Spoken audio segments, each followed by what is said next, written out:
Welcome to Salim समी channel. मैं हूं आपका एस्ट्रोलॉजर सलीम समी। अस्सलाम वालेकुम। आज फिर किसी नए टॉपिक पे आपसे बात करूं, बल्कि आज का टॉपिक बहुत ही ज़्यादा आप सन ट्रांजिट को बड़ी अहमियत देते हैं। आज सन ट्रांजिट के ऊपर बात करते हैं और उसमें फाइनेंशियली बात करूंगा कि कब आपको प्रॉब्लम आती है सन के ट्रांजिट से, किस तरह आप पैसे के लिए प्रॉब्लम्स फेस कर सकते हैं। ये प्रॉब्लम की कैसे इंडिकेट होता है कि आपको आगे जाके क्या आपको बहुत बड़ा फ्रॉड या धोखा तो नहीं होने वाला। किस तरह इसको सन के ट्रांजिट से ही हम देखेंगे और उसके ऊपर ही बात करेंगे सारस्वती के बारे में। तो हर आज बात नहीं करेंगे क्योंकि वेस्टर्न के हिसाब से 30 मार्च 2025 को सैटर्न एक्वेरियस से निकलकर पाइसिस में आ चुका है। लेकिन वेस्टर्न एस्ट्रोलॉजी से सैटर्न अभी चेंज हुआ है और वो भी 2.5 साल इधर ही रहेगा। तो वैसे वाले भी सारस्वती का गाना गा रहे हैं, उसके ऊपर भी आपको डिटेल के साथ इंशाल्लाह ताला एक वीडियो बनाएंगे जिसमें आपको डिटेल के साथ बताएंगे कि वेस्टर्न में सारस्वती होती भी है कि नहीं होती, और सारस्वती हमेशा मून साइन से देखी जाती है। तो वेस्टर्न एस्ट्रोलॉजी तो की बेस ही सन के ऊपर है, सन एस्ट्रोलॉजी के ऊपर है। तो वो कैसे सन के थ्रू सारस्वती ले सकते हैं, ये एक बहुत बड़ा सवाल है। यहाँ पे बात करेंगे इसके ऊपर। अब आपका कोई सा भी लगन हो, कोई भी लगन हो, कोई मैटर नहीं करता। आपने देखना है कि आपका जन्म तारा यानी कि मून जिस नक्षत्र पे बैठा हुआ है, आपके मून आपके किसी भी नक्षत्र पे बैठ सकता है। फर्ज कर लें अगर मून आपका अश्विनी नक्षत्र पे बैठा, यानी कि जो जिस तरह काल पुरुष कुंडली में पहला लगन जो है, पहला ज़ोडिक जो है वो एरीज बनता है, इसी तरह काल पुरुष नक्षत्रों में केतु का पहला नक्षत्र अश्विनी का होता है। फर्ज कर लें अगर आपका सन अश्विनी का बैठा हुआ है, आपका जो जन्म नक्षत्र अश्विनी है, उस नक्षत्र के ऊपर सन आएगा, जो आपका जन्म नक्षत्र है उसके ऊपर सन आएगा, तो आपको हर्डल्स, रुकावट और फाइनेंशियली प्रॉब्लम्स फेस करना पड़ सकती हैं। आपको वहाँ प्रॉब्लम फेस करना पड़ेंगी, टेंशन्स आएंगे, कामों में रुकावट आएगी, फाइनेंशियली प्रॉब्लम फेस करना पड़ेगी। जो आपका जन्म नक्षत्र होगा उसके ऊपर सन का ट्रांजिट होगा। जैसे आजकल सन वैदिक एस्ट्रोलॉजी के हिसाब से सन तो टॉरस में है और अभी 14 या 15 जून को वो जमनाय में आ जाएगा, बुर्ज जोजा में आ जाएगा, तो वो मार्स का नक्षत्र होगा वो। तो अगर आपके जन्म नक्षत्र से सन दूसरे, जो भी आपका केतु अगर आपका जन्म नक्षत्र है, तो जब वो वीनस के जन्म नक्षत्र भरनी के ऊपर आएगा तो आपको फाइनेंशियली गेन होगा, आपको फाइनेंशियली बेनिफिट्स और फायदे मिलेंगे। आपको वहां आपको चीजें बेहतर होती हुई दिखेंगी। जहां आपके साथ कोई बहुत बड़ा धोखा हो सकता है या फ्रॉड हो सकता है, वो कैसे देखेंगे आप। सन आपका जिस नक्षत्र पे बैठा हुआ, जिसी भी नक्षत्र पे फर्ज कर लें वो बैठा हुआ, फर्ज कर लें वो कृत्तिका नक्षत्र पे ही बैठा हुआ है, शम्स अपने ही नक्षत्र पे बैठा हुआ है, तो उससे जो 12वां नक्षत्र होगा, जहां आपका शम्स बैठा है उससे 12वें नक्षत्र पर लता नक्षत्र कहलाएगा। तो वहां आपको फाइनेंशियली कोई भी डील करते हैं या कोई भी बिजनेस की डील करते हैं या कोई भी फाइनेंशियल का लेन देन करते हैं या किसी किस्म का भी कोई काम फाइनेंशियल से रिलेटेड करते हैं, तो आपको लॉस होगा।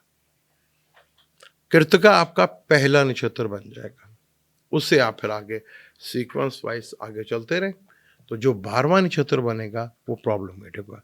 मिसाल के तौर पर फर्ज कर लेंगे अगर किसी का अश्विनी का नक्षत्र है तो अश्विनी पहला नक्षत्र बन गया।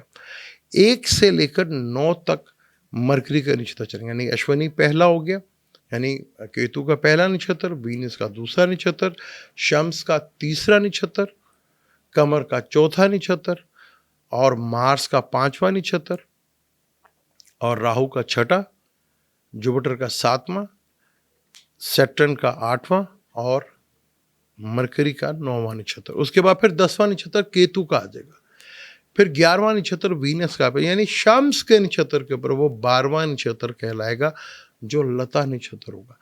अगर आपका अभी जैसे शम्स जो है वो टॉरस में बैठा हुआ है। अगर आपका शम्स टॉरस में बैठा हुआ है और डिग्री वाइज सब बिल्कुल वो क्लोज है, मार्स के नक्षत्र के ऊपर है, अगर वो आपका 12वां नक्षत्र बनता है तो आपको फाइनेंशियली लॉस या प्रॉब्लम देखने को मिल सकती है। नक्षत्र एक बहुत बड़ा कैलकुलेशंस है, इनकी बहुत ज़्यादा कैलकुलेशंस है। बेशुमार जगह ये डिवाइड होते हैं, बेशुमार जगह इनको कैलकुलेट किया जाता है।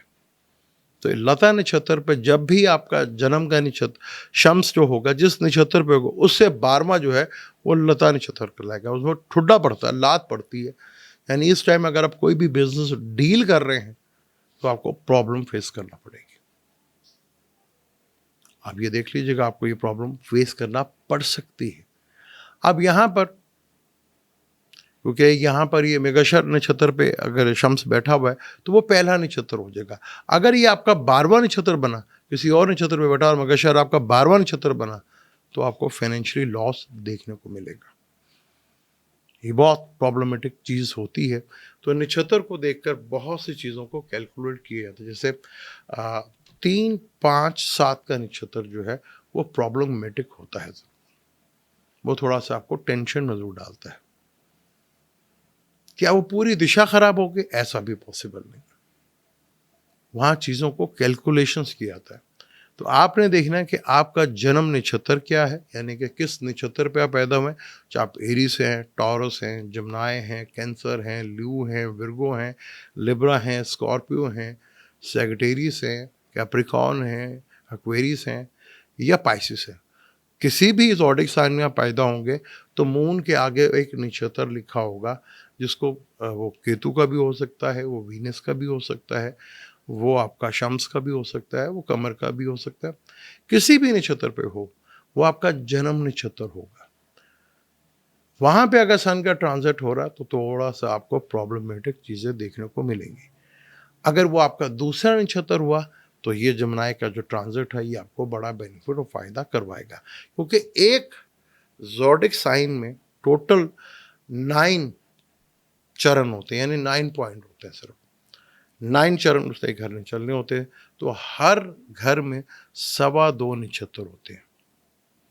केतु का नक्षत्र हमेशा जो है, केतु और वीनस का पूरा कंप्लीट 8 चरण जो है वो फायर एलिमेंट्स में आएंगे, जैसे कि एरिस, सैगिटेरियस और ल्यू में। इन घरों में आपको केतु का और वीनस का पूरा नक्षत्र 8 के 8 जो है, यानी कि यहाँ पर 8 के 8 चरण जो है वो चलेंगे। 4 चरण जो होंगे केतु के होंगे, 4 चरण जो होंगे वीनस के होंगे। इसी तरह शम्स एक चरण चलेगा एरिस में, बाकी 3 चरण चलेगा टॉरस में। इसी तरह वो विर्गो में करेगा, इसी तरह वो कैप्रिकॉर्न में भी करेगा। तो आपने देखना कि आपका शम्स किस नक्षत्र में है, उससे 12वें नक्षत्र में जब भी आएगा तो आपके साथ धोखा और फरेब हो सकता है। ये बड़ी कैलकुलेशंस है। आप जाके बड़े आराम से किसी को भी कैलकुलेट करके बता सकते हैं कि भाई ये आपके साथ हो सकता है। आजमा के देखिएगा। मुझे दें इजाज़त, इंशाल्लाह मिलते हैं अगली किसी वीडियो में। अल्लाह हाफिज़।